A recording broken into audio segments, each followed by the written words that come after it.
Welcome to the public domain.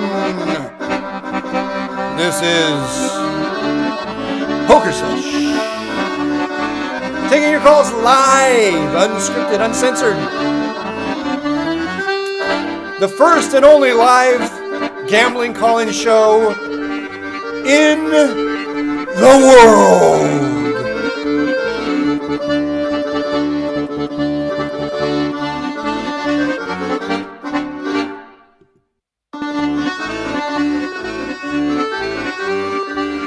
All right, who we got? Magrio Serie A is in the chat already. Chat's already filling up. Make your calls 516-259-9515. We'll get this thing fired up here in a second. Got to get my country club pour going here.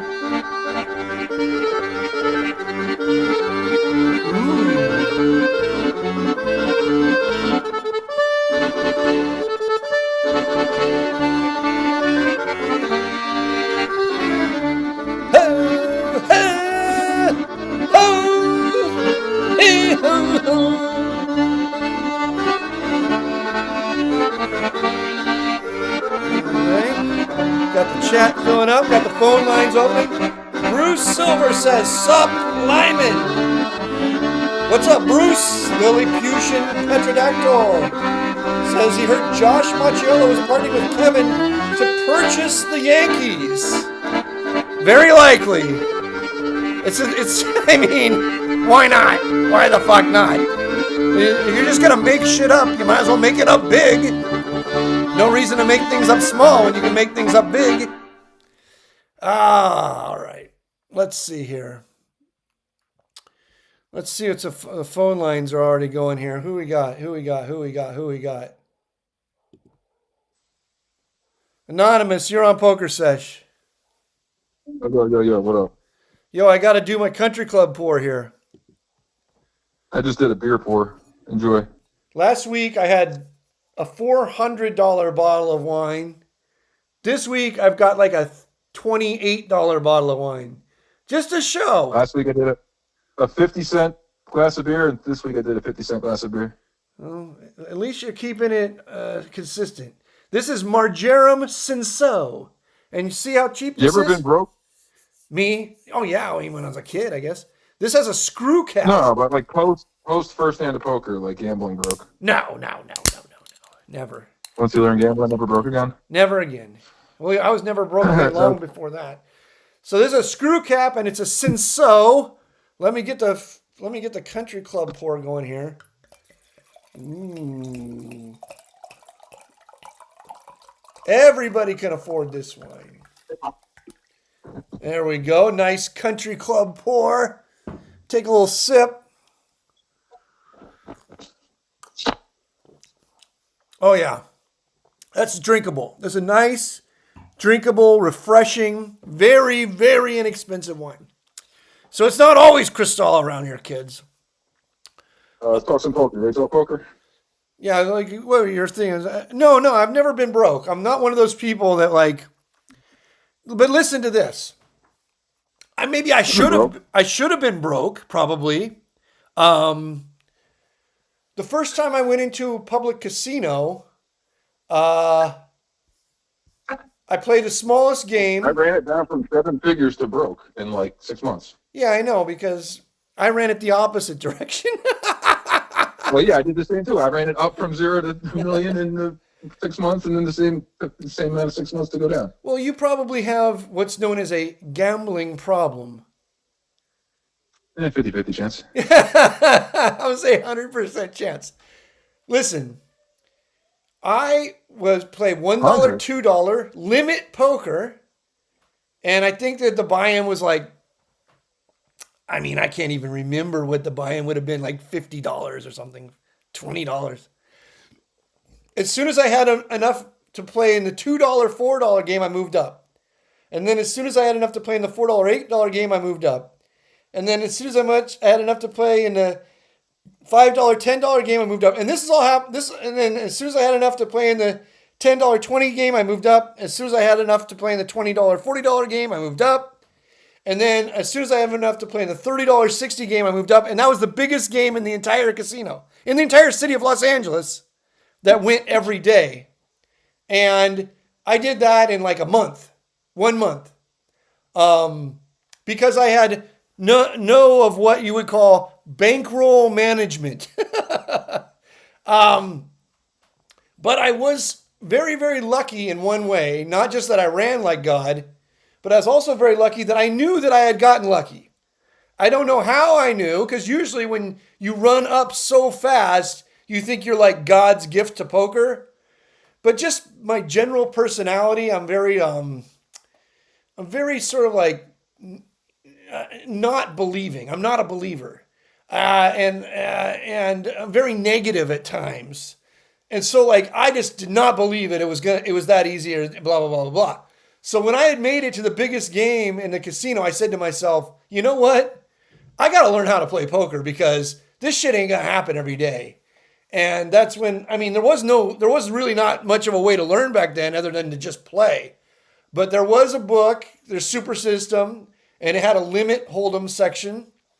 And the limit hold'em section in Super System, I don't even remember who it was written by. It wasn't written by Sklansky. Sklansky's a better poker writer.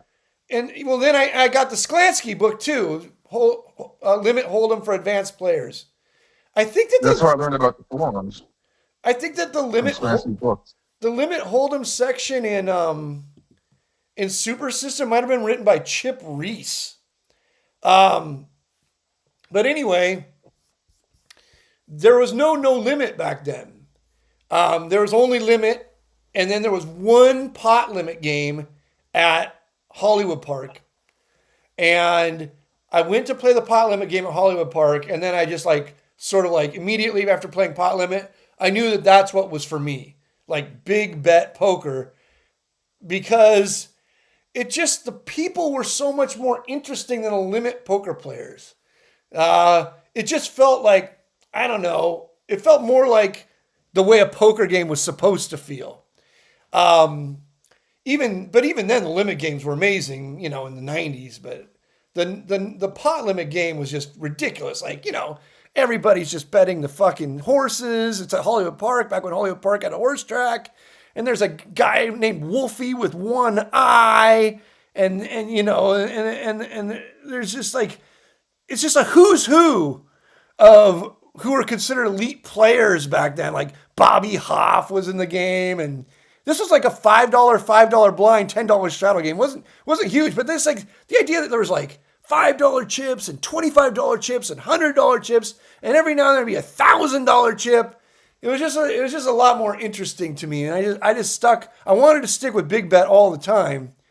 I'm lucky the poker boom came around, because if the poker boom wouldn't have come around, I would have just ended up playing limit, because nobody wanted to play no limit. Everybody was scared shitless of no limit. So pot limit was as big as you could get. I like to play the pay me Monopoly style. Call it, or if you don't call it, you don't get paid. Number prop card game, like if your card flops or turns or rivers, right. You say pay me, they pay you. It tilts the shit out of people, and it's good for the game when people's on tilt. Like if they forget to say pay me, I get on tilt, for example. Everyone gets on tilt. So anyways, I like to play the max amount of numbers. Right. 2 or 3 or 4 numbers, and you're supposed to pay 2 to 3 to 4 1 ratio, but like sometimes you can angle people into like over or underpaying you. Anyways, do you think that like these max paying bounty side bullshit games and like the side bet like Deuce 7 offsuit gets a bounty, Queen 3 offsuit, Israeli Ron gets a bounty, stand up game, squid game, double aggressive squid weasel game? I saw this high stakes hand happen recently online or on the internet. They showed with that guy Keating, he accidentally mucked a winner because some like, I don't want to say this, but like Okay, this gentleman by the name of Turbo, he instantly spazzed on him. You know Turbo? Yeah, I know him. Okay, I don't know, but like I figured you would know him because small world and whatever. But Well, he instantly spazzed on Keating because he mucked it. No show, no pay. Yeah, he's an old school LA player. Probably, whatever. I never met the guy in MLS, so I don't want to talk bad about him. But anyways, that guy specifically called out Keating, was like, listen, you didn't show your hand on the Squid Game or whatever. We're not paying you. It was mucked. No show, no pay. The floor guy shows up, Luis or whatever his name is. He's like, what the fuck's going on here with the side bet shit you guys are spazzing about? You know, like any normal floor man would be, like, kind of confused. Keating goes, what the fuck? I've never seen someone call the floor, you know, at the table, a hand the past 25 years. What's going on? Why are people calling the floor? And then basically, I think he just kind of like ended up taking the L and smiled and like laughed it off just so he can get like Neymar side action. You know, I don't know if you've seen that one time where he went like 4 times on a flush draw with them, 1-to-1 payout, lost all 4 times, 4x his bet, and you know, just like gives him a spazzy, gambly side action image or whatever. Is that how you behave nowadays in these like big nosebleed no limit games to get fucking Molly's game, Neymar game action, Flappy game action? Well, or is that like standard side betting? I mean, you can obviously have as many props and side bets as you want in a big game, as long as the fish like it. As long as the fish like it, you can do as much of that stuff as you want. But if the fish start complaining that the game is moving slow, or they don't like all the side bets, or that they don't want you to take money off the table for the side bets, then you got to stop the side bets, or slow them down, or keep them. We would keep a notebook on the side sometimes, so we weren't tossing chips around so much. But it's whether or not you do side bets or props is all based on what the fish like. And yeah, you can make good extra money on side bets and props, especially if people sleep on them or they don't understand some little strategy nuance of them. Then it's a good deal for the smarter players. But you don't want to do it so much that it makes the weaker players unhappy and they're not having fun in the game. I remember there used to be we used to do in LA a lot of this thing called pushing. Have you ever heard of pushing? No. Okay, so the way pushing works is if you win a pot, you toss the guy a chip, and then if he wins a pot, he tosses you a chip, and you decide the amount beforehand. You try to make it, if you're a professional player, you try to get the biggest loose fish in the game and push with him, okay? Because the thing and then you want to push big, like at least like 5, something like a big chip. Like if it's a 10-20 game, you want to push $100 chip. You know, you want to push enough so that it's a decent amount, but not a crazy amount. It's just you want to push a decent amount, but you want it to just be a 1 chip type thing. So in a 5-10 game, maybe you push quarter chips. In a 10-20 game, maybe you push 100 chips. And the reason why you want to push with the biggest, loosest fish is because they're going to think they're getting the best of it because they're like, oh my God, I'm pushing with the best player in the game. They know you're a good player. He's going to win more pots than I'm going to win. So I'm going to get more $100 from him than he's going to get from me, right? But what they don't realize is that fish win a lot more pots than pros. They just lose a lot more too. So when a tight pro, pushes with a loose fish, the loose fish is giving him a lot more $100 chips that direction than is going back the other direction. So that was something that I like to do a lot with fish back in the day. Whenever the big fish would come to the game, I'd go, let's push. And because people it's like an insurance policy. Okay, let's push. How much? $100. Every time you win a pot, no matter how big or how small, you ship me a hundo. Every time I win a pot, no matter how big or small, I ship you a hundo. Now, usually, sometimes officials say, no, the fucking pot has to be at least $300 or something or whatever. And you say, okay, fine, you agree with them. But like, really, you just want it to be any pot. But having it be $300 or $400 is fine too. It's actually fine for the pro because the pro is going to be winning a lot more smaller pots where he just picks up the blinds than the fish is going to be. The fish is going to be winning a lot of pots where he goes to showdown because he just goes to showdown and plays way too many hands. But he's also going to lose a lot of pots. So pushing was one that we did a lot of. And then we would also do, a whole bunch of other things like you said, if your card comes up, I owe you. If my card comes up, you owe me. If you sleep on it, if you don't ask for the money until the next hand is dealt, you don't get it. And people would sleep on this stuff all the time because when they were in a big hand, they would get so excited about the big hand, they'd forget to look and see if their cards were on the board. So, yeah. Any other side bet games to do that like tilt the fish or make them gamble more? I mean, not really. I mean, those were the ones that I would do. Um, but a lot of times I would stop doing them because a fish would those one another fish would say like, "Oh, stop doing that. I don't want you guys tossing chips back and forth, or you guys are slowing the game down, doing red or black or whatever. Side bets every time because you blah blah blah blah blah." If any fish complain, then I would immediately stop. But if a pro complained, I'd say, "Fuck off, go suck a dick." I don't give a fuck whether you think we're slowing down the game. Phone lines open 516-259-9515. Anybody who has anything they want to discuss on tonight's poker sesh? What do you got? What do you got? What do you got about next? the side bets. I got. What do you got next, Grimmy? Yeah, no, like about these side bets. You ever? I read something. I don't know if you heard of it. You ever played? They call it like the This Time Buddy Live or online heads up game. Like This Time Buddy is the name of the game. Where if someone wins with 2-7, instead of just paying a bounty, Right. you have to just shout out as loud as you can. This time, not this time, buddy, and then go all in blind next hand. You ever played that shit? No, never heard of that. That reminds me of the golf game. I've read it one time. I've done it. It's fun. It's good for the game. Well, if it's good for the game, then that's fine. I mean, I think that the deuce to seven game is good for deuce to seven game is generally good for the game. It's good for professional players. Professional players are going to weight how they should play the deuce to seven a lot better than fish. Fish are going to spaz a lot more with the deuce to seven. Fish are going to think that your range is a lot wider than it is because they're going to put deuce to seven in your range and it's just not going to be there. Yeah, I mean, I like the side games. I'm a big fan of them, but like I said, if they're making other fish mad or they're slowing the game down so much that it's making people complain, then I immediately I don't get an argument about it. I say, okay, fine. I say, okay, fine. I turned a $20 to do 7 bounty on one time mid hand, and I fucked up. I folded, and then he won the bounty. That was not smart of me to fold. Well, turning the bounty on mid hand, I should have known better. Yeah, I mean, there's a lot of. I guess, there's a decent amount of strategy involved in these little side games. It's not super complicated strategy, but there is strategy. Neil Jaworski says, beautiful pour. Thank you, Neil Jaworski. We're right here at Pebble Beach, and you can see behind me that we're at Pebble Beach, and we're enjoying our nice country club pour of Cinso. There was this old man, right? I played the Borgata 510. Circa 2015, they called him 40 Joe or Joe 40 or something. He only bet at increments of 40. Right. 140, 240, 340. Right. And he verbalized it every time. So I don't know, maybe it was some above the rim thinking or something that he was just verbalizing one type of number. It's easier to practice the table talk or like, bluff value, weak, strong tones or whatever, or maybe just a youth whale. I don't know. He didn't seem to do too well.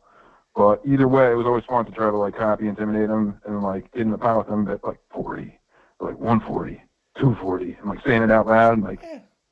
And the teams. As long as but, you can, I don't know where I'm going with that. I just wanted to share that story because, like, I don't know. You ever seen someone that's just like obsessed with one bet size, basically? Well, there used to be a guy who played in the PLO game all the time. His name was Q. He's a really good player, young guy. He always said, "40 shody," and he would bet $40. 40 shody, and then everybody would start saying 40 shody. I don't know. Anything you want to do to have fun with a recreational player, have fun. I mean, they're there to have fun, so you should have fun too. I mean, when it comes to verbalizing bets, it's always good to verbalize your bets. I mean, you should pre-verbalize your bets in lots of situations because by pre-verbalizing your bets, you can see how the people act, and a lot of people will act out of turn. So if it's your turn and you say, I raise, and then just toss in the amount of a call, you haven't raised yet, and you can raise any amount you want. All of your action is still open. But by saying I raise and talking and tossing in chips, the people behind you will act out of turn, because they'll think either A, you've already raised, and they'll be like, okay, I'm out of the hand, or B, they'll think that you just called because they weren't listening to you, and you put in the call amount, and then they will take their action. But because you said I raise, always look the dealer right in the eye when you do it, though. Because you said I raise and then throw in chips, and the chips are just the exact amount of a call, then you can raise on top of that any amount you want. So if you were hoping for people to call and everybody looks like they're going to fold, you can just min raise it. And if you were hoping for everybody to fold, then you can see that everybody's going to fold, right? You can put in a little bit more than a min raise. Or if you see that a guy was going to call your raise immediately, you can make the raise much bigger than you were going to make it. It just gives you a lot more leeway to verbalize your bet and but only throw in a call. It's sort of like a legal way to string bet. So if somebody above the rim for sure. Huh? That's above the rim for sure. I've never even thought that ever, but I appreciate you sharing that with me, because I'm definitely going to angle people with that now. It's not an angle. Don't say angle. Quasi. It's not an angle. It is a legal. It's not an angle, but it gives you more free information, which is a blessing. It is gamesmanship, and it's a legal form of a string bet. But I'm telling you right now, you always got to look the dealer in the eye. Because if you just do it really fast and you don't make sure the dealer's paying attention to you, the dealer might say that's a call. Because what's going to happen here a lot of times is the people behind you are going to say, that's a call. He said I raise and he just threw in a call. But no, it's totally legal to say raise, throw in a call, wait, and then put in your raise amount. It's a completely legal maneuver in the game of poker. Okay? But if you end up fucking yourself by not making sure the dealer's paying attention, that's your fault by angling yourself. You always got to make sure the dealer's paying attention when you're going to do this.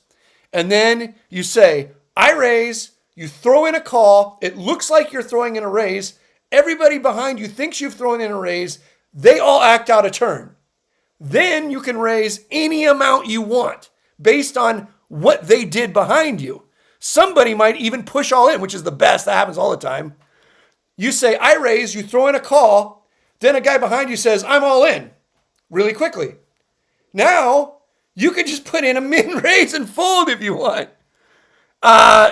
Or if you wanted to go all in, then you just say, I call, I'm all in. So it's something that you should be doing. This is something that this goes back to my old pot limit hold'em days. In pot limit hold'em, every old school player knew this non-angle. Every old school Bobby Hoff and the guy who won the 7-card stud bracelet, Joe Wynn, aka Joe Herzog, and I don't even remember all the old school guys in that game. Fisherman Greg. The people who played a long time know who I'm talking about here. Bruce and every old school guy knew this move. So I learned it from the old school guys because they tricked me at least once or twice before I figured out, like, when they say raise and throw out the chips, they haven't actually thrown in a raise yet. You can't just look at it out of the corner of your eye and think they threw in a raise, because all they've thrown in is a call. They're waiting to see what everybody does. And then once you're really, really smart, then you can almost try to re-angle them. But it usually never gets to that. So you look the dealer in the eye, you say I raise, and at the exact same time you're saying I raise, you throw in the amount of a call, but you splash those chips in. It looks like you raised, but you have not raised. Everybody who's not paying attention will act out of turn, and then you can put in whatever size raise you want to put in. All right? True. This is why people have to fucking watch Pokersesh. Phone lines open if you want to learn any other ways of making money. 516. Let's take a break from poker a second. Okay, hold up. I want you to talk about poker. 516-259-9515. I guess we're taking a break from poker here. What's next? Oh yeah, no, I was gonna talk. Let's see here. Break from poker. You told me where the best tequila spot is already in Vegas, but what about like? I've experienced some fine dining in LA at like Morton's and wacky, expensive bar sushi spot. I paid $0 for it, so I ran hot. Versus, can we talk about how good Bryn Kenny is at Documents? Where's the best restaurants in the LA area? Have you ever eaten at the Rayo's over there? Is it tough to get in there as it is in the East Harlem one? Where's the good food in LA? I've eaten at Rayo's in Las Vegas. I've never eaten at Rayo's in Los Angeles. There's much better Italian places in Los Angeles than Rayo's. I wouldn't even put Rayo's in the top 10. If you want, I mean, are you coming to Los Angeles? Are you coming to Los Angeles anytime soon, or are you just like? I've been there. Who knows? Maybe I just get the itch to go see the DGen Commerce and fly out there tomorrow. Who knows? Anything can happen. Well, what kind of food do you want? You just can't. You gotta narrow it down. Where's the good Guinea food? Where's the good Guinea food? You said there's 5 better places than Rayo's. It's not even top 5. So yeah. Where's the good Guinea food? I would say number 1 would be Bestia, Bestia. Number 2 would be Donna's. After you've gone to Bestia and Donna's, if you need another one, you call me. But you start right there. What's up with this Rayo's at Vegas? You just walk in, or are they like, because they're not so easy to get a table in New York, apparently. No, in New York, it's a nightmare to go to Rayo's. It's a nightmare to go to all the famous Italian places. You know, you got fucking 10 million people stacked on top of each other. In Vegas, it's much easier. Vegas going to Rayo's is no problem. The only super hard Italian place to go to in Vegas is Carbone. Carbone's tough. Like sometimes you need to know somebody who can talk to the girl at the desk, or you're just not getting in. You need to be a VIP comp player, or you're not getting in. But Rayo's is no problem at all. I think Carbone is much better than Rayo's, so I would, try to figure out how to get into Carbone. If I was in Vegas, I want Italian food. I think Carbone is the best Italian restaurant in Las Vegas. The Italian restaurant that I like second most in Vegas is another New York place. Oh, I can't remember the name, but they make the best Ossobuco. I can't remember the name, but it's a New York place. Anyway, it's one of those places in New York it's impossible to get into, but it used to be in the Caesar's Palace Forum Shops. But I think when they remodeled the Forum Shops, it might not even be there anymore. They might have moved it to someplace else, but who fucking cares? If you're in Vegas, you want Italian food, just go to Carbone, okay? That's it. End of story. If you're in Los Angeles, you want Italian food, you go to Bestia or you go to Donna's. Let's see here. You said that poker and names are good to like keep the fish happy, like Deuce 3 offsuit. People call it the dirty diaper. Deuce 4 offsuit. I like to call that one Fortitude. Deuce 7 this time, buddy. I mean, like, what type of catchy names do you got for some hands that like not everybody knows about? Trying to learn some. I don't know that I have any really catchy names. I just like to say the stupid names. Like, here's the thing. Double down. There's like 15 combos of double down. Anytime you have 9 deuce or 7-4, 6-5, you say double down. Anytime you have 6-9, you say dinner for 2. Anytime you have ace queen, you say big chick. Anytime you have pocket 8s, you say dogs balls. Here's the thing. Fish love this shit. Pros fucking hate it. Like, lifeless Asperger pros hate this shit. Fish love this shit. So anytime I can say things that make Asperger pros cringe, they go, oh, this is so cringe. Anytime I can get into a conversation that makes Asperger pros and Euro fucking dorks cringe, I want to be in that conversation. And so calling out the hands names is a great fucking thing to do. The fucking fish love that shit, and all of the fucking lifeless fucking shit regs hate it.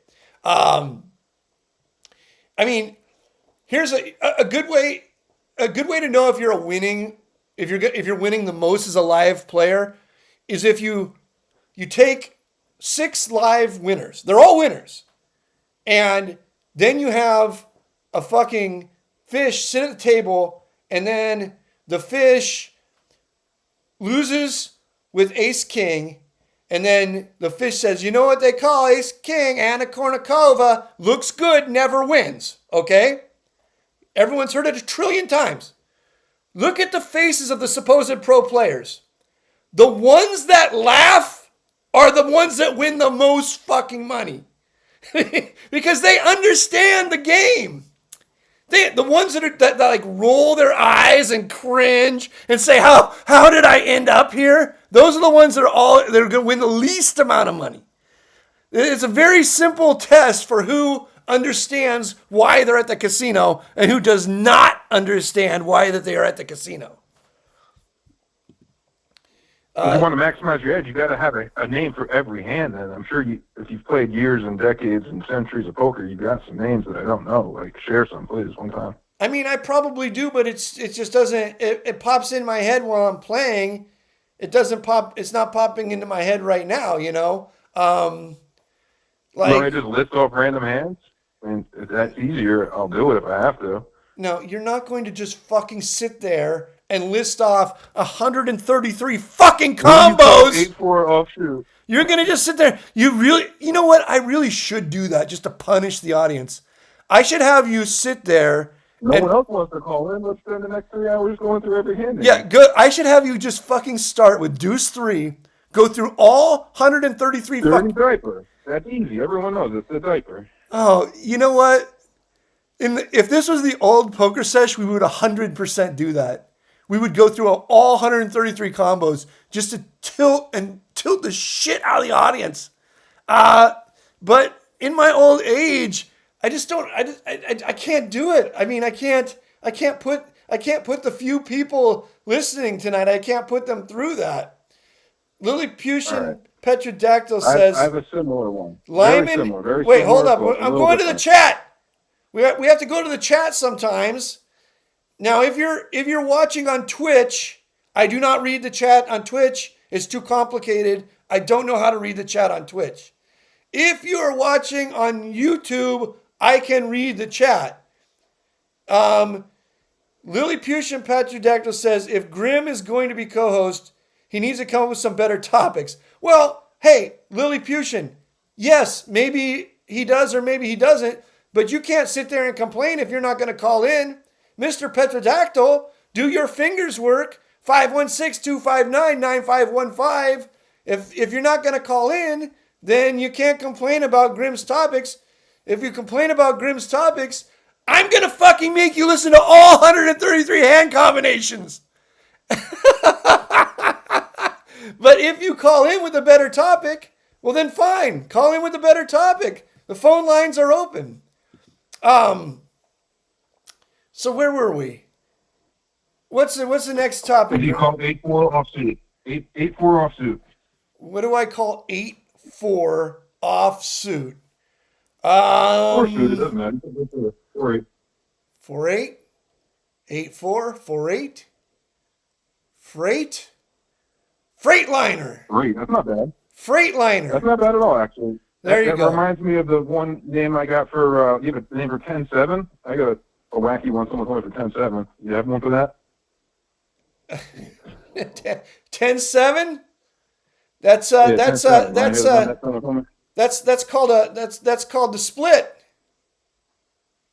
I never heard that one. I heard Jack 7's like a flavor hand, so I guess there's different types of flavor hands. Maybe split the version of the flavor hand, but the one I like for 10-7, someone told me, it's silly as fuck. He called it the nervous Swede because it's 10 Sven.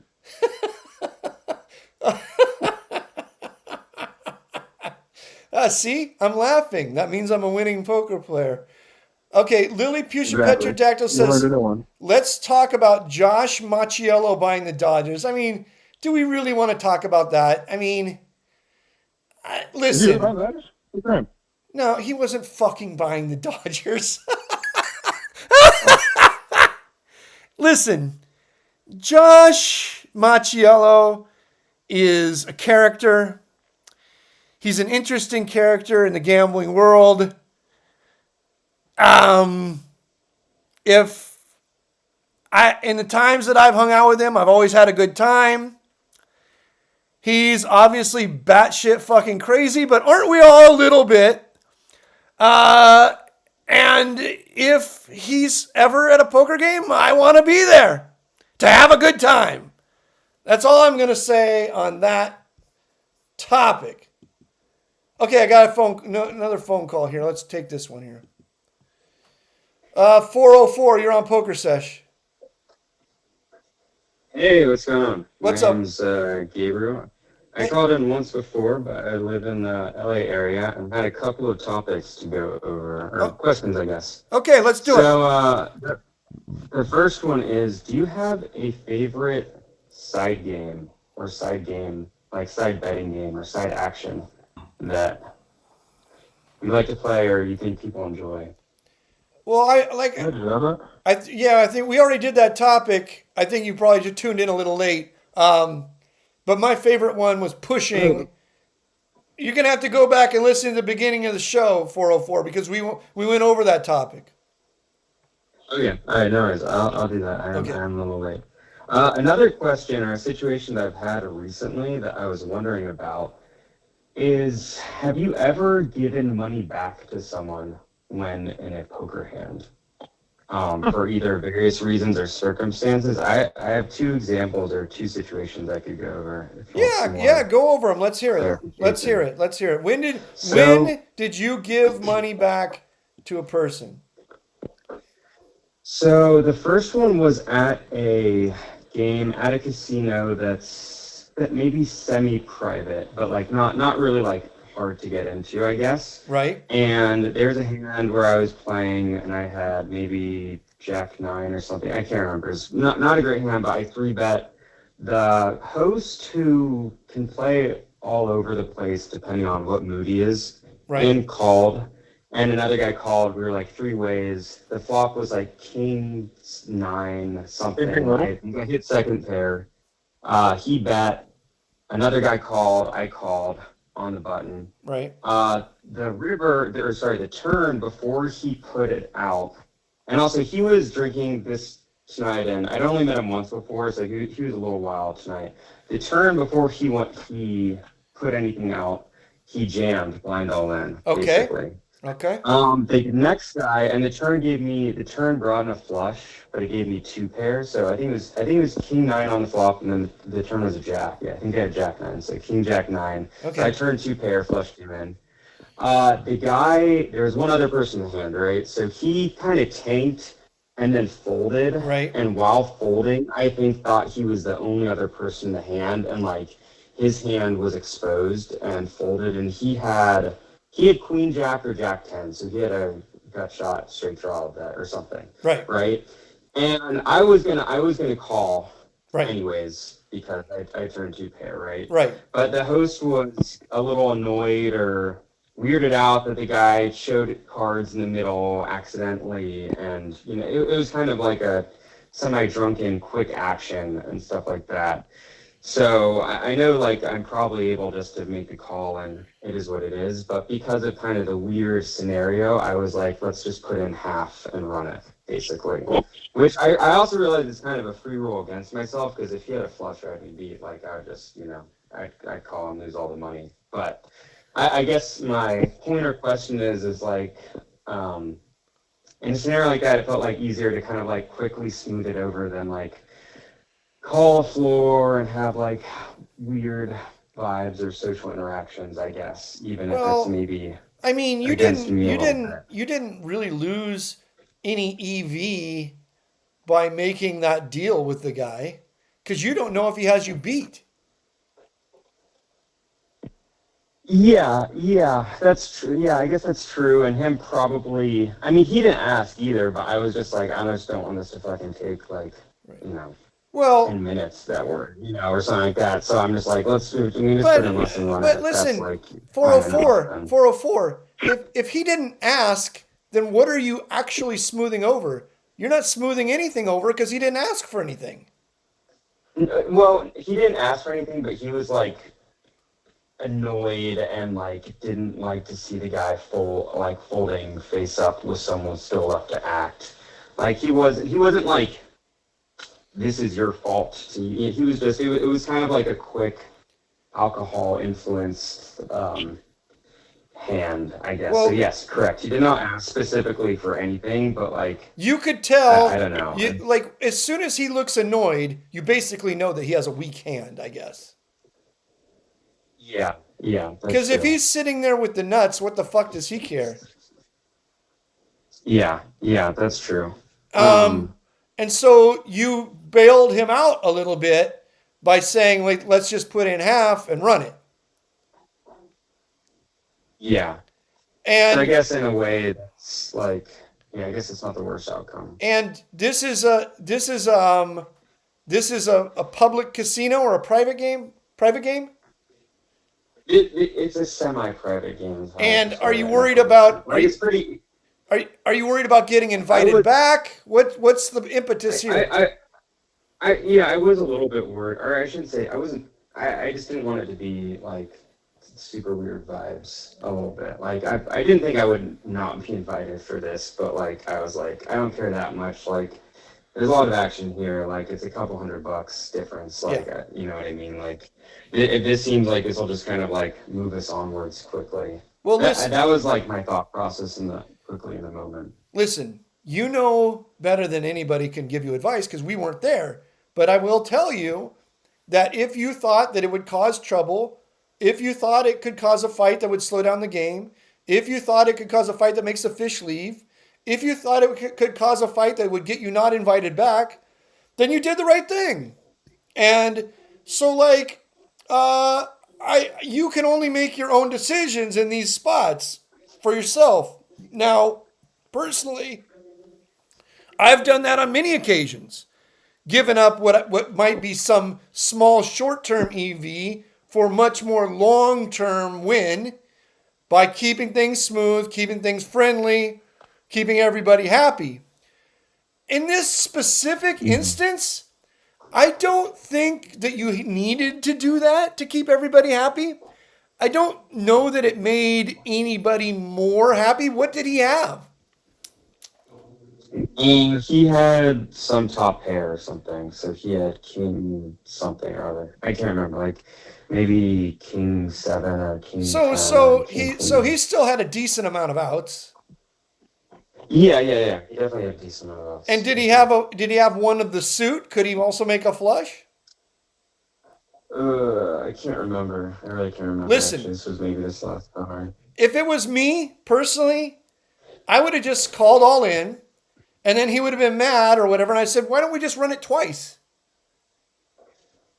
Because Yeah, then, 'cause that's then fine. you don't lose any EV and you have a little fun. Yeah, that's fair. That's a good idea. Yeah, I think this was predicated more too because it was the host of the game. I didn't really know that well, and he seemed to have an outsized reaction to the other guy's hand, and I was like, I don't want to. I kind of hate when things end up taking up like that aren't that important realistically, like a really long time. And I was Hey, like, I honestly don't care that much for a couple hundred. So, yeah. but I agree. I think in retrospect, that probably was a better idea. Oh yeah, I have one other scenario where Wait. Hold on. this happened. Hold on for a sec. 404 518. You're also on the line. Did you want to add something to this topic or to have a different topic? Yes, sir. I got a very actually good story for you. Okay, let's hear 404's second one, and then we'll get to you 518. Okay. You want to hear his first? I'm gonna listen to whatever his other hand was here. Okay. Just hang out with us 518. Just hang out with us. Add in anything you like. Okay, 404 404. Give us the second hand. Yeah. Yeah. So this one was a little, or a good bit different in the scenario. So this is also in a public casino. This isn't a public game, but it's in a game where I know a lot of the people and I've played with them a good bit, and it's 5-5. Yeah, I think it was 5-5. And this is against a guy who's also a really good friend of mine, like outside of poker too. So that adds a wrinkle to it. And my friend was really, really drunk. Or I shouldn't say he was really drunk, but he was definitely somewhat. He was like three country club pours deep. Okay. How do we say that? That's pretty drunk. And okay, maybe 2 country club pours. Okay. Okay, so anyway, he raised, I 3-bet with like tens. Someone else he calls, the flop is Jack 9 something, checks through. Turn is an 8, I think. He checks, I bet some amount, like half pot or third pot or something. Other guy folds. It's funny, I was looking at him and I remember he looked like he was about to fold and then called. Like, did like almost like move the cards like, a quarter inch. Very, very subtle. Not like that, not like a classic like pump fake or something. Right. He also doesn't aim or anything like that either. So I just thought it was like him being drunk and a little, but I did notice that and I was a little confused. And then the river came as 7, so it was like Jack 9 8 7. So I have pocket 10s, right? So I have a straight. Right. So check to me, I bet like 300 or 400, like maybe half potish, because I didn't think his hand was that strong. Right. And then he checked jams on me for like 1.5K or something like that. Right. And I was like really confused because of him seeming like he's about to fold, and then me thinking like, I have a straight, but I also don't necessarily think he's bluffing there either. So I honestly don't really know what he has, but I have 10, so I'm going to call. And I don't think he'd have queen 10 because he probably would have bet or check raised the turn if he did. But so anyway, I don't take that long, and I call, and he has 5-6 for like the donkey end of the straight, like the 5, 6, 7, 8, 9 Jack, and then he's like, "Oh my God, I'm so dumb. I didn't even realize like there's a 4-liner on there." And he's also like a good player, like a really good player. So I know like he would never check jam on me like normally, like thinking or anything like that. Yeah, but what's the problem? And I'm also because like he like stacks himself in this like retarded way, and I like play with him a lot, so I know like he would never do that. So I kind of was like, you just pay the bet that like I bet, like, and not like I honestly didn't really, and this is maybe me, but I talked to some people after about this, because one person was like, you totally should like get the pot there realistically, like it's nice of you to offer that, but like you're probably hurting yourself realistically doing it. But it's like a hand where it's like I don't know, he's not going to, I don't know. I don't get it. I don't get it. Again, 404. Did he ask you to give him money back? No, but he was like in a drunken, annoyed, angry state, I guess. So what do you think he's going to do? You think he's going to punch you? You think you're not going to be friends anymore? No. I'm not. I don't think that. But I just like I don't know. It was or maybe listen to me. 404. 404. Listen to me. When you give him money back, you're buying something. Okay? This is a poker game. This is gambling. What would you be buying by giving him money back? Sorry, I don't understand. What do you mean, what would I be buying? What would you be buying? Buying respect. What would you be buying? Like, if I've any time in my life that I've given a person money back in a pot, I was buying something. I was buying more action from them in the future. I was buying not getting thrown out of the game. I was buying some sort of image. But I'm not just fucking throwing money back to somebody for nothing. Like, what are you getting out of it? Yeah.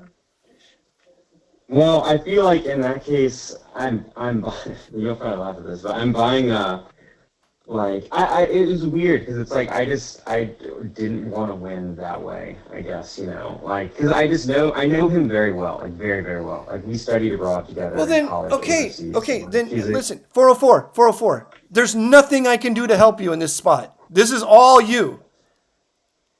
Okay, so but my question is, I understand, but my question is, So in a situation like that, I guess it's good to think about like what would you be buying someone if you're not gonna buy them anything, just take their money. Yeah. But B, follow up, is it worthwhile doing like some in between, being like you're gonna pay half for being a fucking idiot and jamming there? But No. like I'm not gonna give you Listen to me. or no. That's 404. Listen too to much me. in the Listen to me. Listen to yeah. me.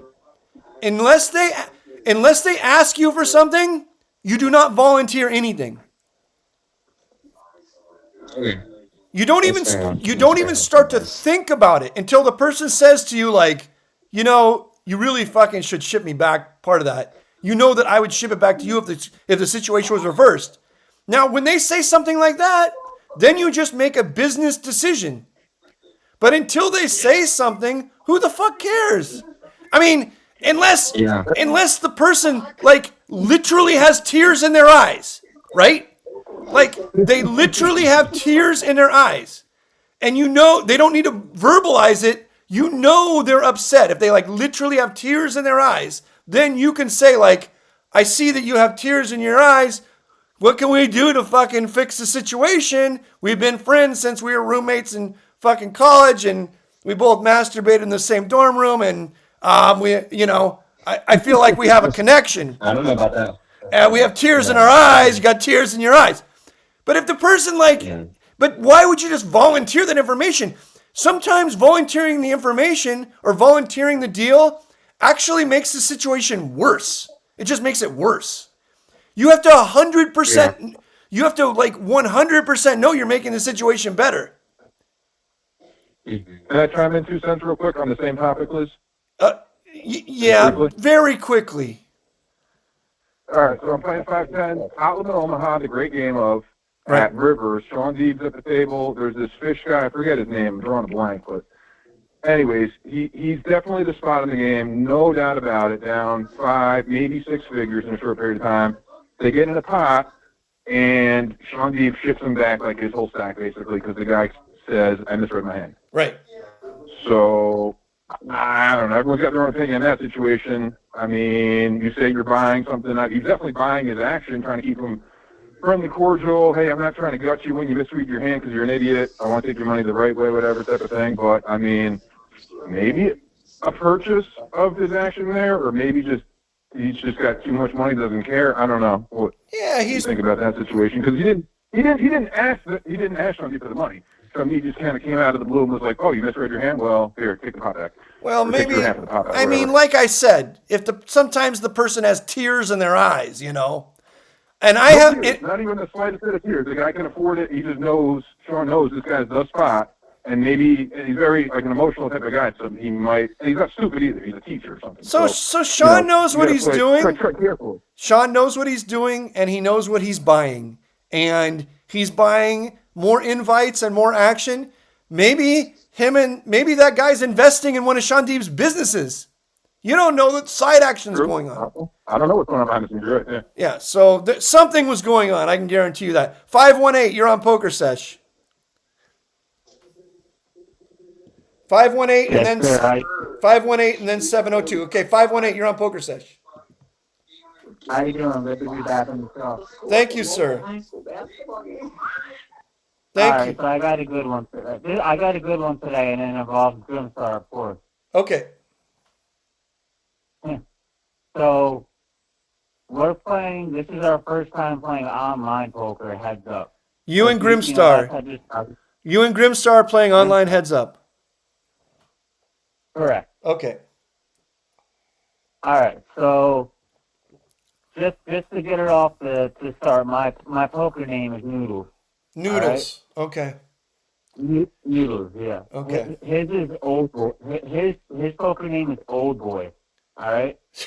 Okay. So already off the top, you already know that he's seen some stuff. He absolutely refuses. Right, hold on, I'm sorry. Right. Okay.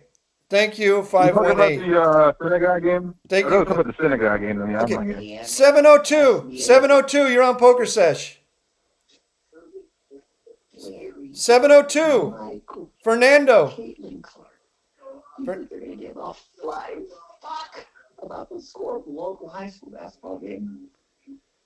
Fernando, 702, you're on Pokersesh. Hello. Yeah. Turn down your TV and stop talking about Caitlin Clark.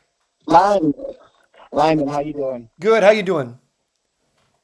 Hey, I just wanted to say thank you. It's good to have you back on the air. And I want to bring up a minor point, something for people to consider.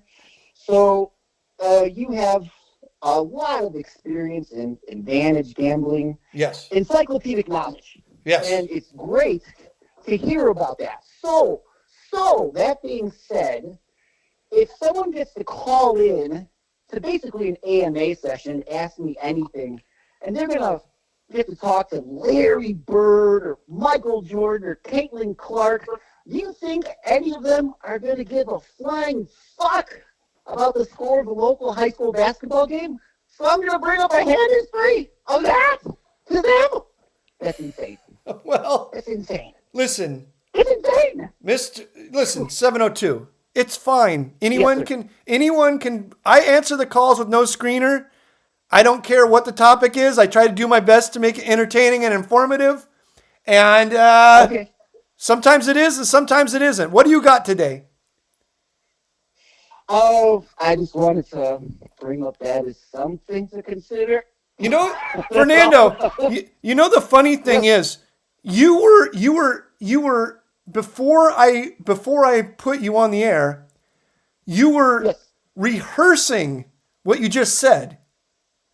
I was thinking about it, and my wife is in the background, and if I could see her shaking her head at me and giving the rolling eyes, just gonna reconsider my voice. I couldn't get a read on her. That's my industry. You can't if you can't get a read on your own wife, your tells game is weak. Well, I gotta go with the old Ross Perot saying, "If your wife can't trust me, how can I? How can I?"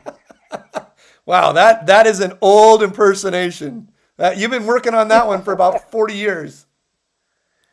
I rehearsed it, but not tonight. That's okay. Any other topic? 702. No. That's it. I had fun calling it. Thanks a lot. Catch you later. Thank you. Thanks for calling in. That was interesting. If you go back and listen to 702 when I have him on hold, he's rehearsing what he's going to say to me. Very, very interesting. Now, Grimmy, who is this 518 Noodles guy? Can he fucking tell a story in less than 5 hours? That's Noodles. I don't know. Is he still there? He hung up. He's drunk. I muted him because he fucking takes like 5 fucking hours to get out one sentence. I request a unmute of Noodles, please. We need Noodles on the air. He's got some gold. Okay, Noodles, 518. Now he hung up. Noodles, call back in. But be succinct. Like, Noodles, remember this guy, 702, that I just talked to? He was rehearsing his call out loud to his wife before he got on the air so that he was prepared when he got on with the king. So please, rehearse your call before you get on with the king so that you don't fucking waste so much time you tilt the fucking shit out of me. Okay, Nasty Business is in the chat. What? How about sports betting, says Neil Jaworski. Nasty Business says, other than poker, online gambling, like slots, is terrible, he says. Yes. Not going to call in because I'm boring as hell, but what are your thoughts on Dave Ramsey saying online gambling is destroying a generation of young men? Oh, come on. Young people, here's the thing. This is my opinion. I could be right. I could be wrong. My opinion is young people now gamble less than young people did before. It's just been Hear a brag? Young A people. beat or variance? Young people have always gambled a lot.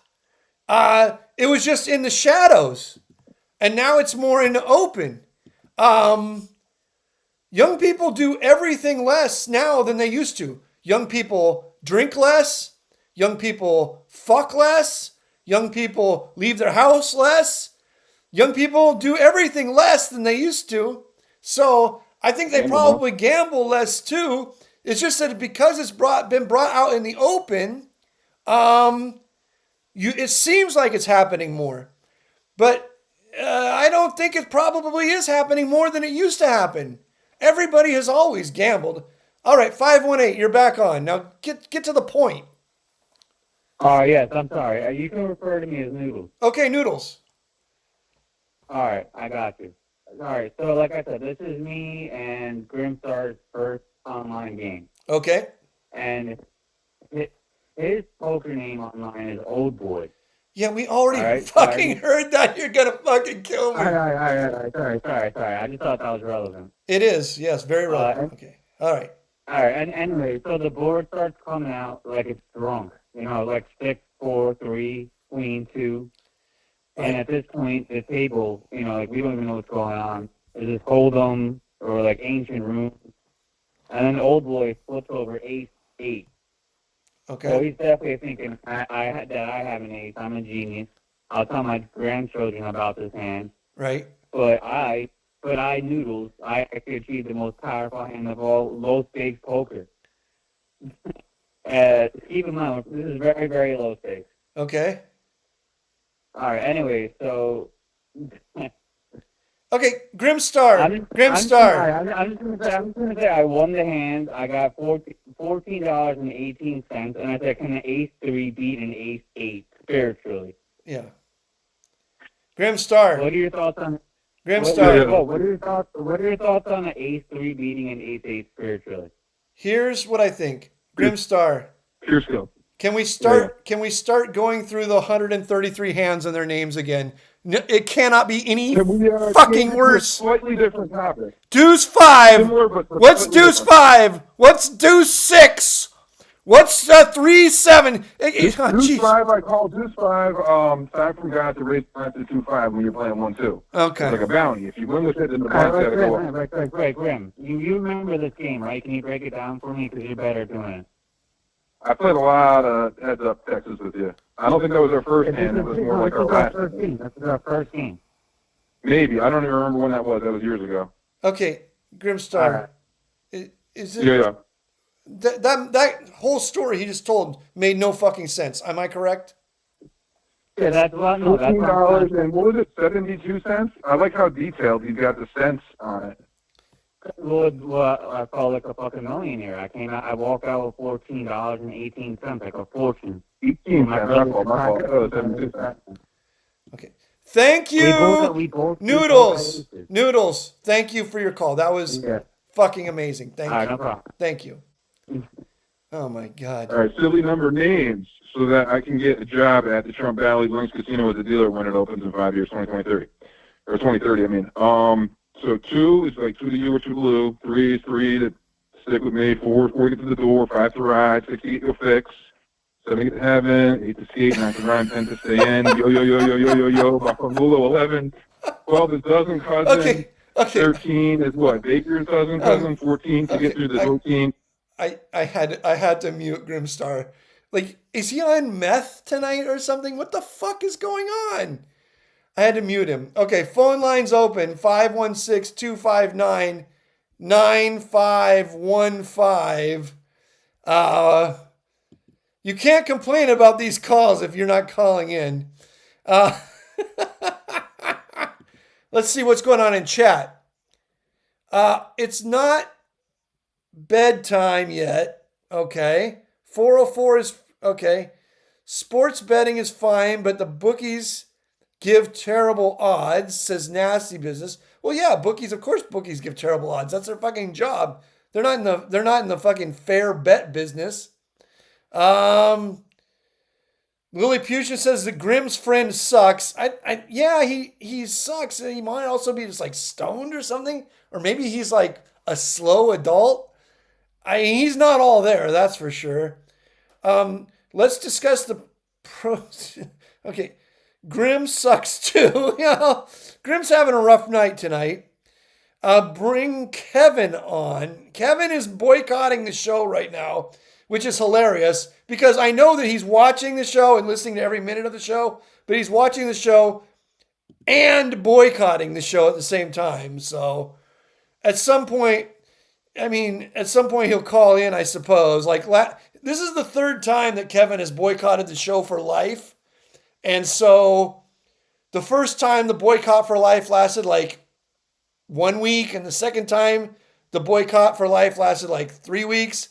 We'll see how long this boycott for life lasts. I know he's listening right now, so I'm sure he's saying to himself, I'm boycotting forever. But if you're boycotting forever, then why the fuck are you listening to the show right now? Then this is the worst episode of Pokersesh since it's been on. I don't think that's true. I mean, maybe it is. Maybe the other shows were just really good. I don't think tonight's show is bad, but tonight's show definitely leaves something to be desired. Let's take another call here. 310, you're on Pokersesh. Nasty. Nasty, my man, what's going on? This is a quick question. Yeah. First time I'll be filing taxes in America. Right. Is there any downside to just filing as a poker winnings rather than self-employed? I know if you're self-employed, you end up paying a bunch more tax. Yeah, but then, there's different ways that you can do it based on whether you want the standard deduction or whether you want to itemize your deductions. A lot of it depends on how much you won. If you're gonna file the taxes, I think you probably have to because you're playing online. So they're reporting you already. I don't know how World Poker Tour is reporting your winnings, but if you just go to Chat, definitely reporting it. Yes, but if you just go to ChatGPT and ask ChatGPT the best way to handle your taxes based on what documentation you've been sent by World Poker Tour, ChatGPT will get it correct. Okay. All right, mate. That's sound. Yeah, that's sound. I don't want to bore people with any more tax questions. If you have any you might have some other type of questions, but I probably don't want to answer them in a public forum. Yeah, I get it. I get it. Yeah. We'll chat another time. Yeah, always do whatever the government wants. That's my official position. Yeah, that's good. Good advice. Yeah, but once you get all of your paperwork from the World Poker Tour, you can just ask ChatGPT the best way to handle it, and it will get it correct. ChatGPT is really AI is really, really good at tax questions. Yeah, I like it. Yeah. All right, mate. I'll keep listening. Now, Nasty, you told me that last week you called in with a complaint, and I told you that if you gave your complaint on the air, it would get fixed, and then you told me it got fixed. Is that correct? Yeah, it's great, man. I'm back playing, and everyone's playing, everybody, and everybody's happy families again. I'm sure they're pretty pissed off, but... Yeah, but calling into Pokersesh, I'm like the World Poker Tour helpline. That's it, mate. I should start answering the phone like, 310, you're on Pokersesh. What is your problem today? Press 1, press 2, press 3. I'm like the helpline for the whole fucking thing now. People call in here if they got a trouble with the World Poker Tour, and I get it fixed. Yeah. If the man for Club WPC, you're the first. You're the new first. You're going to take good Paul's shoes. Yes, that's right. Thank you. All right, Nasty. Thanks for calling. Mate. Thanks for calling. Mate. Cheers. All right. Have a great day. Bye. All right. Go crush some souls. There he is. You see? He had a problem with World Poker Tour. He called into Pokersesh, and it just instantly got handled.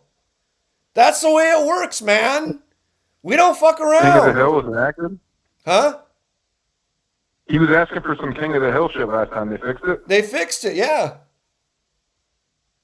Shout out to the listeners of WPT. Hey, do you have any complaints about World Poker Tour online? If you have them. I haven't played it yet, but I'm saying if they're going to try and ban me for grimming, then I'm going to complain about that. Well, why don't... Okay, Grim, log in and use code Limon. Use code Limon, and then just start grimming. Do I get a rake back at least? Huh? You going to give me some rake back? Yeah, you're going to get whatever you get. I don't know what you get. You get a lot of good stuff. I mean, I think you get I need high level rake back. I think you and get. maybe I'll dunk around really quick. I think you get a reach I need around. VIP. I think you get a reach I don't around want that. from Tom Dwan. So sign in. No, Sign in that's under. Kevin. Sign. Yeah, sign in under code I want Lyman. rake back in cash. Okay, just fucking sign in under code Lyman and start grimming the fuck out of people and see what happens.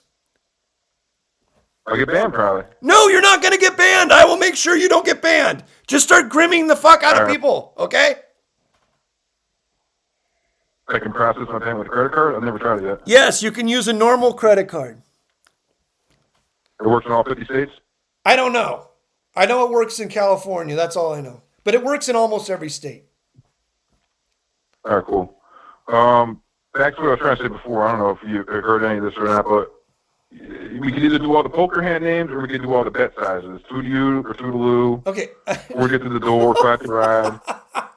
60 hit you'll fix. Okay, Grimmy, are you like on meth? Are you literally fucking? I'm not on meth. I smoked a half a doobie. I drank a beer. Okay. I smoked a full doobie. Toodaloo. As soon as you say fucking toodaloo, I'm done. I'm out. Toodaloo. All right, we'll skip that one. What's a better one for two then? Two to you? That's what it is. It's two to you or. Okay. What's a good rhyming or a name to say for $2 bet in a 1-2 game? Okay. When some donkey's just sitting there drunk and it's their action, what do you say to the guy? It's $2. Okay. But you gotta say it in a funny way. Wait, I gotta go to the chat. Here, I got a question from the Option Owl. What's a good stogie you recently smoked? Option Owl, I'm gonna tell you right now. The world's best cigar is, and it's not super expensive, but it isn't cheap, is the God of Fire, Carlito. God of Fire, Carlito. Don Carlito Robusto? Carlito. God of Fire, Carlito. Carlito's way? Yes.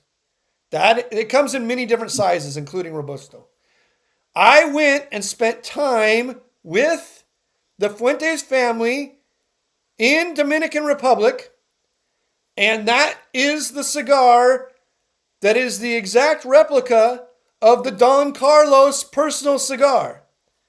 The Robusto Carlito God of Fire, which includes the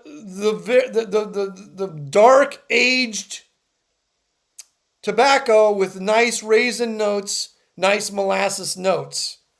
Very smooth. So that's the cigar you want.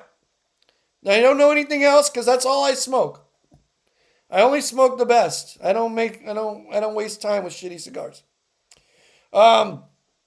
Next question says, would Babe Ruth hit more than 50 home runs against today's pitchers? Babe Ruth wouldn't hit the fucking ball against today's pitchers. I would have the same chance of hitting the ball as fucking Babe Ruth. Back then, fucking the fastest guy probably threw 80 miles an hour. There's an Italian restaurant in my hometown of the Bronx. They got a painting of Babe Ruth at the door. He's a god where I'm from. Dude, Babe Ruth played in a segregated league with all fucking white people. How fucking shitty is any sport with all white people? Any sport with all white people is a total fucking shit sport. What do you got? Like bowling? Lacrosse? If you only got to play against all white people, you're not even an athlete. You're not even a fucking athlete. He played in a fucking segregated league. I don't give a fuck about Babe Ruth. Babe Ruth was a hero to most, but he never meant shit to me because he's straight up racist. The sucker was simple and plain. Motherfuck him and John Wayne because I'm black and I'm proud and I'm ready and I'm hyped. Plus I'm amped. Most of my heroes don't appear on no stamps. That was for you, DJ Melody. All right, next question says, who would win, Jake Paul or Shakira? Shakan? Sean Shakan? Am I reading that right? Grimstar? Look in the chat. Who would win, Jake Paul or Shakan? No, it says Vipper or Shakan. No, it says Jake Paul. Who would win, Vipper versus Shakan at a high limit commerce poker room fight? It says who would win, Jake Paul or Shakan? I'm reading it. Where does it say? Viffer or Shakan? Where does it say Viffer? I'm asking you, who would win in that poker? Oh, Jesus fucking Christ! I asked you to help me read the chat. I didn't ask you to change it and try to make me gaslight me, make me feel like I'm going insane. Who would win in a fight? I think Jake Paul would probably beat up Sean Shakan. I mean, Jake Paul is a shitty fighter compared to a professional fighter, but I think he's probably a pretty good fighter compared to a random guy off the street. He did beat up some like washed up losers who were professional athletes. So even a professional athlete who's a washed up loser is still a pretty fucking damn good professional athlete. I used to play a lot of basketball, at a semi-high, not a high level like I played like Division I college, but I played in very competitive rec leagues and played high level golf. I've played with people who've been in the Masters. And these old guys, an old guy who, played in the NBA in 1940 or something is still better than fucking everybody else, even though he's like fucking 100 years old. They still a guy who played in the Masters in fucking 1986 is still better golfer than everybody you fucking know, even though he's fucking 75 fucking years old. Like, professional athletes are on another level. So the fact that Jake Paul could knock out some former professional athletes is pretty fucking hard to do. Even if they're washed up and fat and everything else. But we all saw what happened when he fought a professional athlete who is not washed up, just mid-level. The guy, Anthony Joshua, is not an elite boxer by any stretch. He's a mid-level boxer. He almost killed Jake Paul. That shit should be fucking, what he did to him should be illegal. That was like a murder.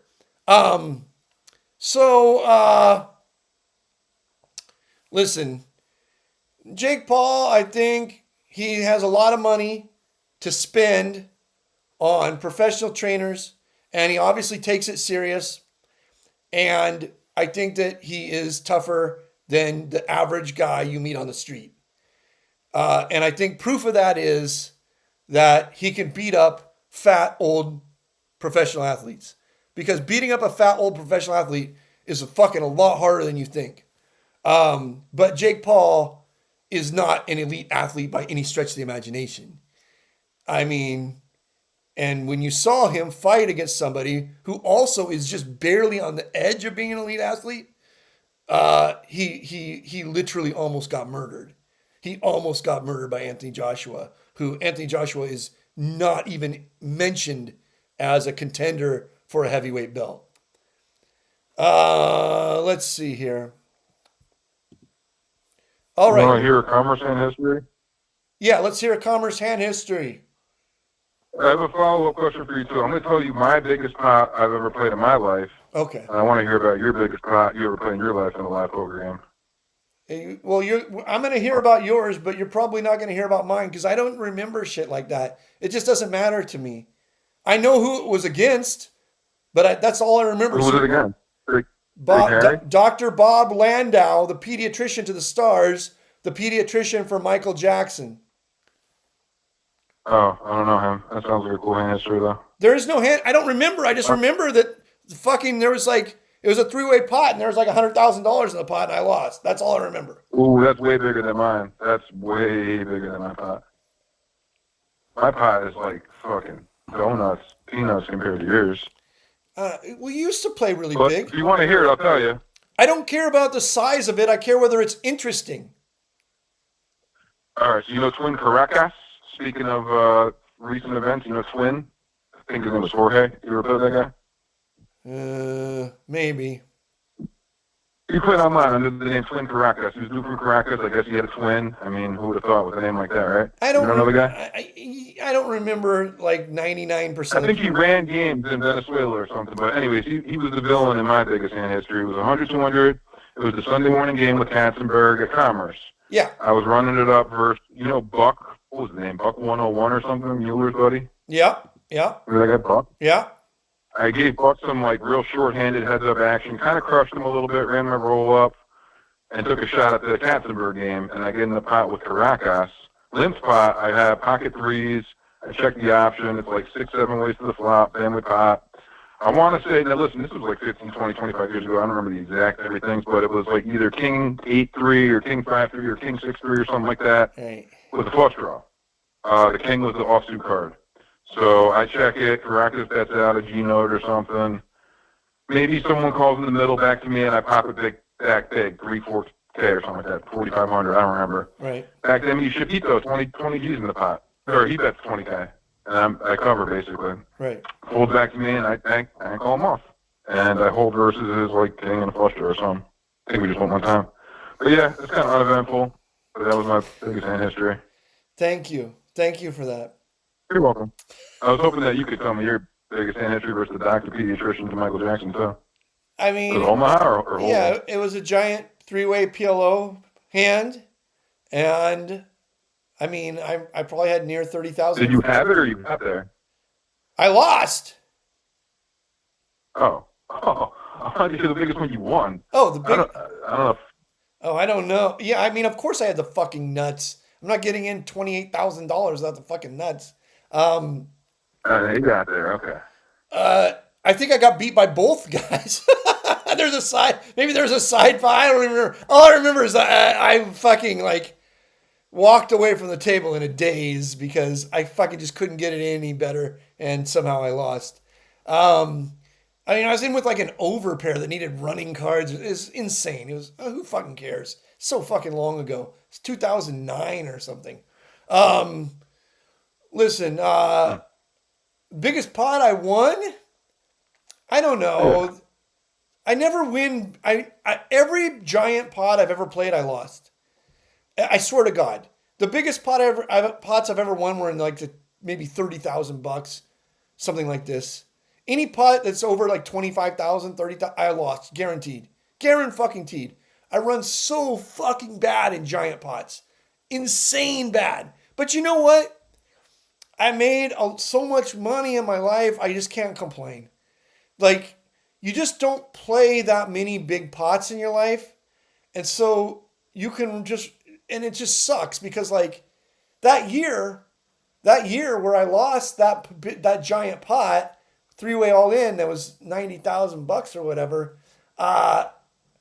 That year was a losing year for me.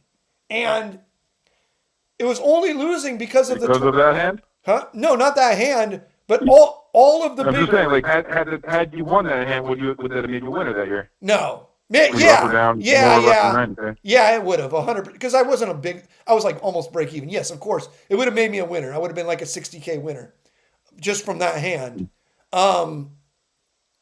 But I lost every big hand that year, and I still broke even. Almost, I lost a little bit. I crushed in 5-5-10 PLO. I was making something like, I think that year I made something like $160 an hour in the 5-5-10 PLO over a lot of hours. And then I lost every fucking dollar of it back in the 20-40 PLO. And it was only in giant pots.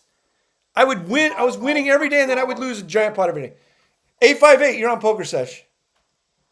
Hey, buddy, I got a question for you. They finally got ELO going here in Arizona, but now they're playing 4-card and 5-card, and I don't really know what to do with the 5-card. Any advice? Tighter is righter. Huh? But I think Tight is right. Play tighter is righter. Grimstar says tighter is righter. And you know what? It's actually, believe it or not, he's right. The thing about 5-card... I played these games. I know. The thing about 5-card Omaha is it's fool's gold for fish. The reason that it's fool's gold for fish is because it seems like with 5 cards, you make so many more combinations, right? But the truth is, when everybody gets 5 cards, the winning hand ends up being closer and closer to the stone nuts, okay? So you need to... A lot of hands that you might be able to play in 4-card and win with middle high strength hands like second set or second flush or second straight, those hands just fucking never win in 5 card. 5 card, you have to have hands that just draw at the stone fucking nuts. And position. You don't want to make a middle set. Yeah, because there's just so many combinations are out against you that it gets drawing to things that don't make the nuts is just a waste of time. So like you just want to keep you want hands that can make the stone nuts, and you want to keep the pot tiny before you make the stone nuts. That's the way I play it, and I did win very well at a very good clip in 5 card Omaha. I don't know if this is what the books say. This is just what I did.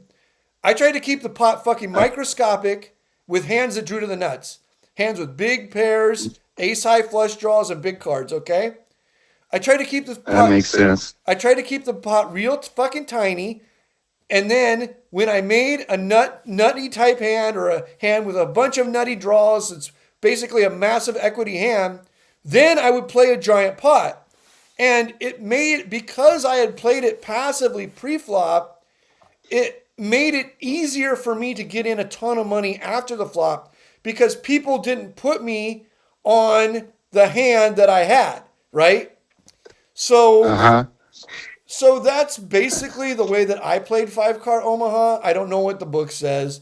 The book might say something different. There is no book. There are no books. But that's the way I played it.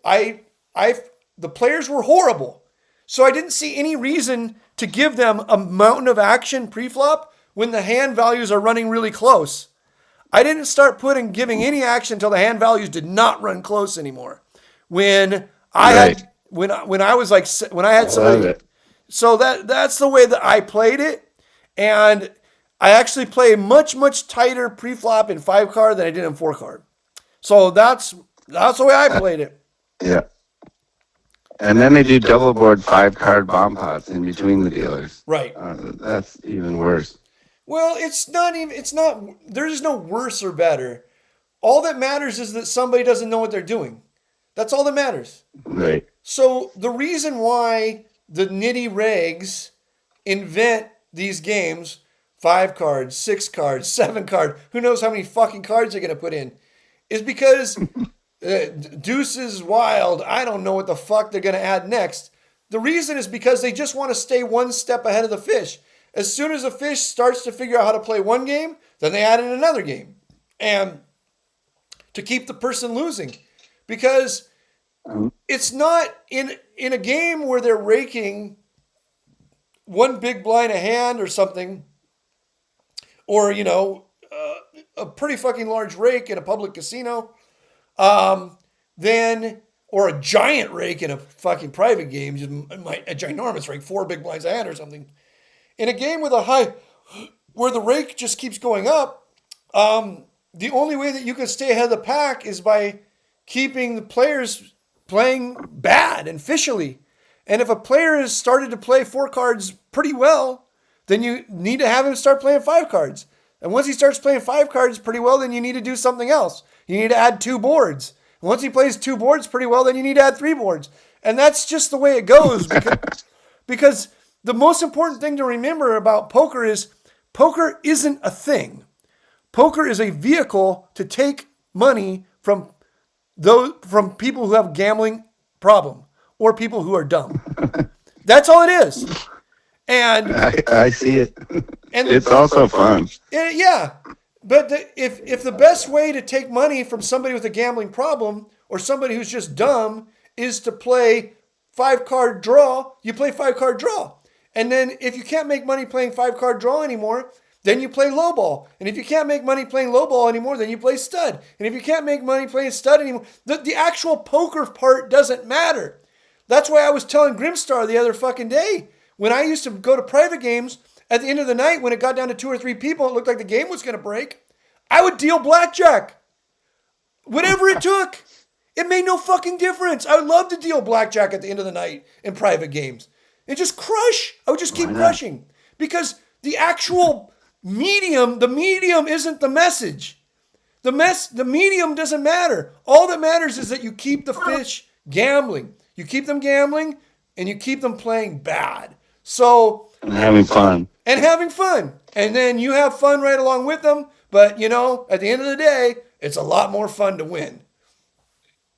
Thanks, Lyman. I appreciate it. Thanks, brother. Thanks for calling in. You're welcome. Have a good one. You too. Have a great time. There he goes, 858. All right. Grimmy, you know, let me see what's going on in the chat. Jake Paul should keep all his money and stop getting his brain scrambled. He's an idiot anyway. Who fucking cares? I don't think his brain's even getting scrambled. I mean, could he get any dumber than he already is? He's dumb as a fucking brick. Him and his idiot brother. Give us a bit of your background on and history. Lyman says, big bowels. Big Thowell. Big T Howell.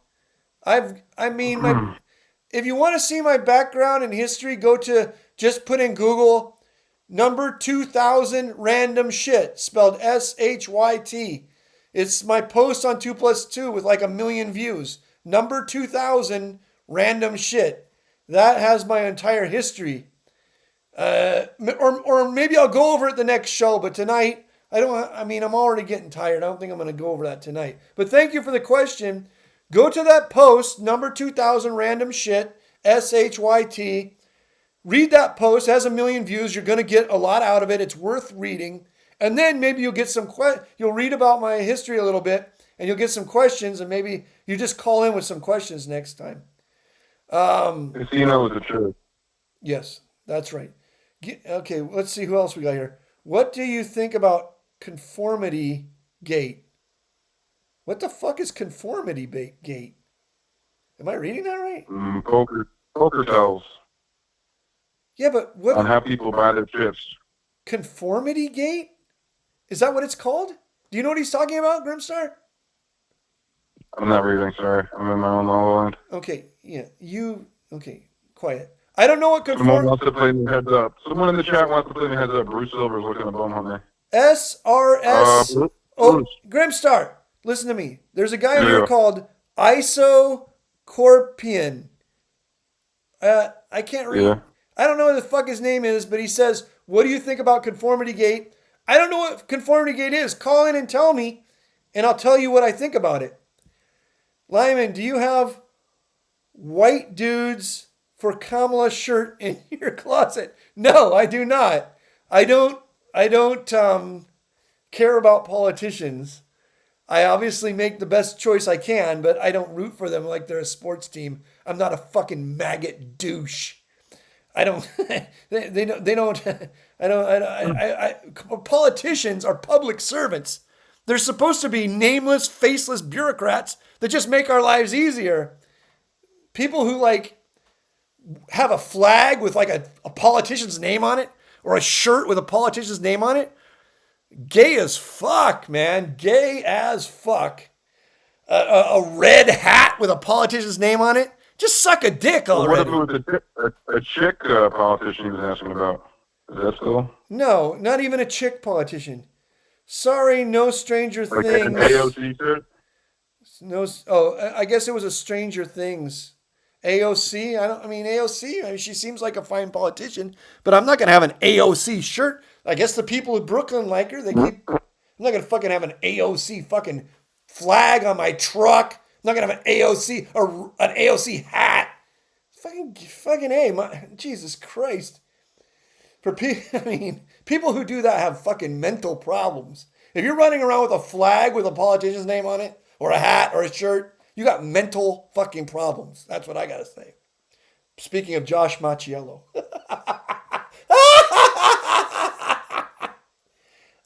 You know what, Grimmy Beanie Baby? I think I might have had enough for tonight. Enough drinking? Yeah, this was a real dumpster fire and a half, train wreck, but I had fun.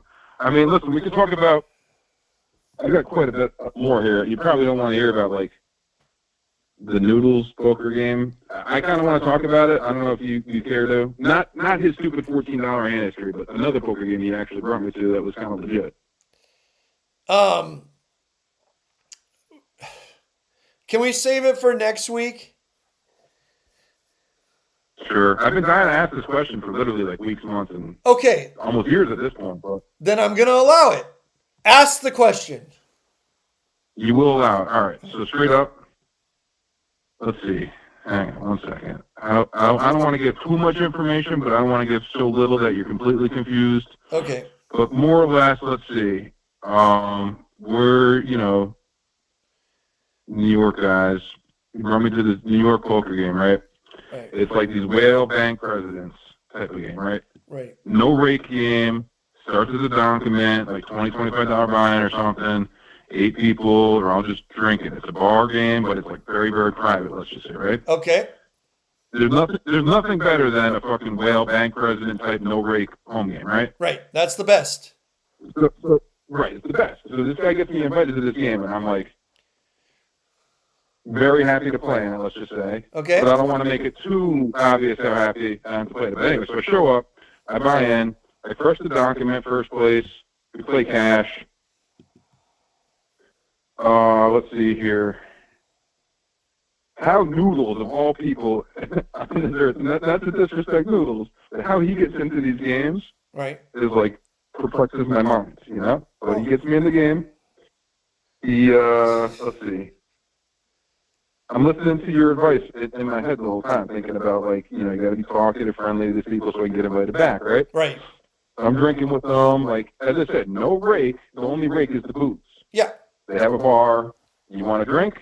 $4 a drink. Yeah. I buy a drink. I say, here's 5. I get immediately fucking berated by his boy about this guy doesn't know how to tip. I leave 5 for a $4 drink, and I'm just a little about that. But anyways, well then just tip more. There's this other guy there. Just tip more. It's a dream situation. Just tip more. Yeah, exactly. I mean, listen, it was my first time getting to drink with them, and I figured 5 was fair, but I guess to these guys 5 ain't fair. You got to give them more than, 25%? But anyways, so there's a dude there named Frank. He kept saying his name was Frank Rizzo. Okay. And that showdown, he would say shit like, can't touch this, and then he would confidently flip over 8 high. Right. And he said he was Calabrese. And listen, at the time, I didn't know it was Napolitan. I thought it was Calabrese too. So I kind of said I was Calabrese. And he was like, oh, just in case you don't know, in Italian, that means they're from the South. The same hometown, the whole country. So he's like, oh, we're all Calabrese, whatever. So anyways, I crushed the tournament. We play cash game. Their cash game is silly as fuck. It's every chip is worth $1, right? Right. But they're all different colors. So it's a shit show. Right. And they're trying to cap my buy-in at $50 at 1, 2, but whatever. I just want to play cash with these monkeys. Right. So, I double up my little mini buy-in or whatever. Here's a little hint at who we're talking about here. There's a photo of your boy Don Rickles, right? Yeah. On the wall yeah. of this place, just to give you an idea. This isn't just your average fucking whatever Joe shit. This is the Don Rickles home game, okay? Okay. Legit people. Okay. The cash game starts, whatever. I double up my bullshit. I bounce. I kind of quasi get invited back for a second game, a few months later. I play again. Same instance. I think I crushed the tournament, crushed the cash game. Right. Never see these guys a day in my life. He tells me, basically, I'm banned for life. He's trying to, grease me for some money. He's trying to get a tip. He's like, yo, I brought you this great home game. Tip me. I'm just chill, B. Thanks for the invite, but, Yeah, why the fuck would you? It's not like you guys were playing for $5,000. You're playing for $50 fucking. Who fucking No, cares? exactly. It was bullshit money. Yeah, I walked out with $100 each night. Yeah. What am I gonna buy? A steak, and that's about it. Who fucking cares? But, you're not tipping. You're not tipping a guy on fucking $100. But I'm not trying to rank on this guy. He's good people at the end of the day. The fact that he's willing to call into the show and be active in poker is dope. Right. But anyways, what am I getting into? I'm banned from the home game. I don't know what his situation is. Let's not get too much into it. But I'm trying to get back into that type of crowd of home games. Fuck, I'm banned from the local casino, right? Right. I'm trying to play these no rake, bank president ass fucking home games. Okay. How the fuck do I get into this? I'm sure you said yourself you got the Mensa home game. You crushed these guys 37 weeks in a row straight. Right. Like, I don't know, what's the secret to get back in these fucking Well, you're not. super? Listen. Number one.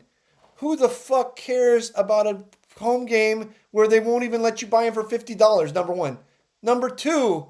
I suppose. But If fucking Noodles can't get you back in the game, then you're not getting back in the game. and that's what it comes down to, I guess. If you really want to get back into the $50 game, then apparently you're gonna have to tip fucking Noodles. So it's up to you. It's up to you. Do you want to tip fucking Noodles? Because if you want to, that's the only choice. That's your only choice. So, it's a $50 game. How much you got to tip him? $1? He wanted more than that. I think he wanted the big 20, big 50. I forget what it was. He wanted $20. He thought that I crushed. He thought I literally walked out of there with $2,000. Meanwhile, I walked out with $100. How can you walk out? Talking Nobody can win $2,000 in a game where they won't let you buy in for $50. Jesus fucking Christ! All right. You and I know this, but he didn't. Okay, tell Noodles to invite you back to the game. All right. I'll ask him. Okay, thank you, Grim. Talk to you next week. Anytime. You got more time, or that's it? That's it for tonight. I gotta go. Arrivederci. Arrivederci. All right, guys. What a night. Thank you, everybody, for calling in. Thank you to everybody in the chat. Thank you to Grimstar. And thank you to not Noodles. Jesus fucking Christ, this fucking Noodles guy.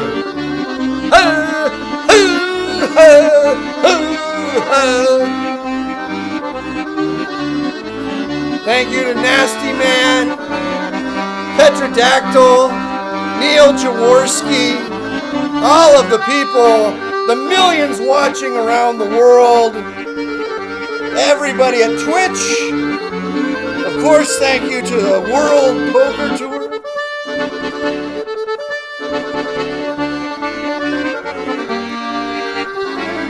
And we'll be back next Wednesday at 6. Get your questions ready, guys. Get your call-ins ready. Tell your friends so we can make the magic happen.